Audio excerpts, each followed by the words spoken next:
दोस्तों आज हम रीजनिंग के महत्वपूर्ण प्रश्नों को हल करेंगे।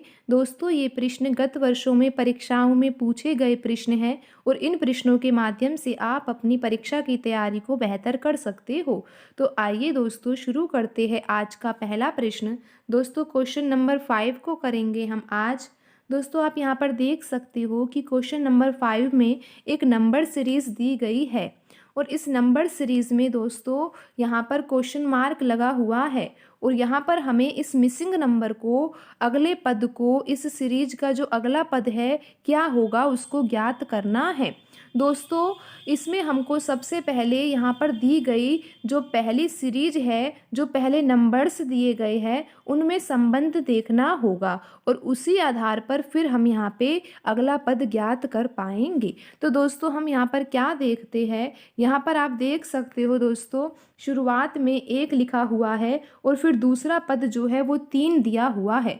तो दोस्तों हमें यहाँ पर सबसे पहले ये समझना होगा कि 1 में कौन सी संक्रिया लगाई जाए जिससे हमारा उत्तर 3 आ जाए। तो दोस्तों आप क्या देखोगे कि जब हम 1 में दोस्तों 2 का गुणा करते हैं और फिर हम 1 जोड़ दें, दोस्तों जब 1 में हम 2 का गुणा करें तो 2 आएगा और फिर 2 में हमें 1 और जोड़ना होगा दोस्तों, क्योंकि यहाँ पर 3 लिखा हुआ है।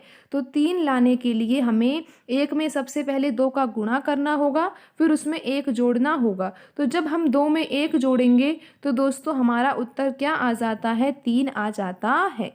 तो दोस्तों आपको समझ में आया कि किस तरीके से हमें यहाँ पर ये देखना है कि 1 के द्वारा हम 3 को किस तरीके से प्राप्त कर सकते हैं। तो दोस्तों फिर हमें यही पैटर्न आगे वाली सीरीज में भी लगा के देखना है, अगले वाले पद में भी लगा के देखना है कि यही जो पैटर्न हमने यहाँ पर शुरू की 2 संख्याओं में लगाया है, क्या वो आगे आने वाली संख्याओं में भी इसी तरह का संबंध है क्या नहीं।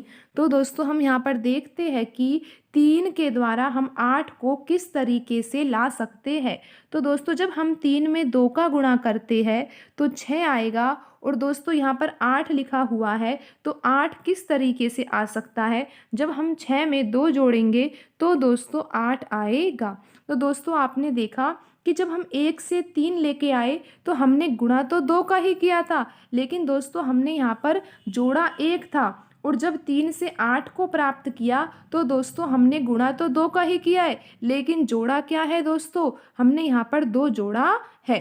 दोस्तों आगे आने वाली सीरीज में भी हम देखते हैं कि हमें किस तरीके से किसका गुणा करना होगा और क्या जोड़ना होगा। तो दोस्तों आप देखोगे कि 8 के द्वारा हम 19 को किस तरीके से प्राप्त कर पाएंगे। दोस्तों जब 8 में हम 2 का गुणा करते हैं तो 16 आएगा और हमें 19 प्राप्त करना है, तो हमें दोस्तों यहाँ पर 3 जोड़ना होगा। जब हम 16 में 3 जोड़ते हैं तो दोस्तों हमारा आंसर 19 आता है। देखा दोस्तों आपने कि गुणा तो सबके साथ 2 का ही हो रहा है, लेकिन अगला पद ज्ञात करने के लिए हम उस संख्या में 1 और जोड़ते जा रहे हैं। यानी कि जैसे कि हमने दूसरा पद ज्ञात किया तब हमने गुणा तो 2 का ही किया, लेकिन जोड़ा 1 था। फिर 3 से 8 प्राप्त करने के लिए गुणा 2 का ही किया, लेकिन जोड़ा 2 है। और फिर यहाँ पे हमने जब 19 को प्राप्त किया दोस्तों तो हमें यहाँ पर 3 जोड़ना पड़ा। अब दोस्तों आगे देखते हैं हम किस तरीके से 19 से 42 आता है।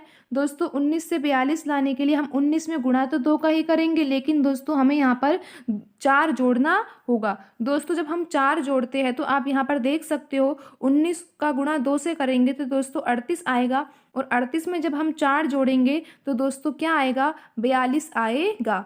और दोस्तों यहाँ पर 42 ही लिखा हुआ है। तो दोस्तों आप समझ गए होंगे कि किस तरीके से ये सीरीज लिखी हुई है। तो अगला पद ज्ञात करने के लिए दोस्तों हमें यहाँ पर 42 के साथ गुणा तो 2 का ही करना होगा, लेकिन दोस्तों जब हम जोड़ेंगे तो हमें यहाँ पर 5 जोड़ना होगा।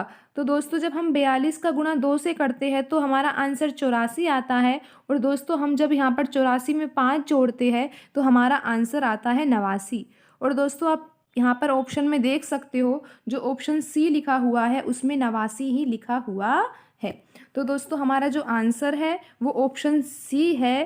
तो दोस्तों आज की वीडियो में इतना ही, मिलते हैं अगली वीडियो में। धन्यवाद दोस्तों।